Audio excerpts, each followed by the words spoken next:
অষ্ট চাল অষ্ট দুর্বা কলস পাত্র থুয়ে শোনো সবে ইতুর কথা ভক্তিযুক্ত হয়ে। ইতু দেন বর ধন ধান্যে পুত্রে পুত্রে ভরে উঠুক ঘর। এক গ্রামে ছিল এক ব্রাহ্মণী ব্রাহ্মণ, বহু কষ্টে ভিক্ষা করে কাটাতো জীবন। অন্য ঝুম্ন নামে তাদের দুই মেয়ে ছিল, পিঠে খেতে ব্রাহ্মণেরও মনে সাধ হলো।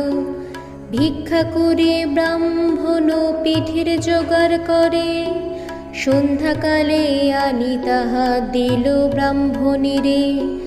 রাত্রিতে ব্রাহ্মণী পিঠে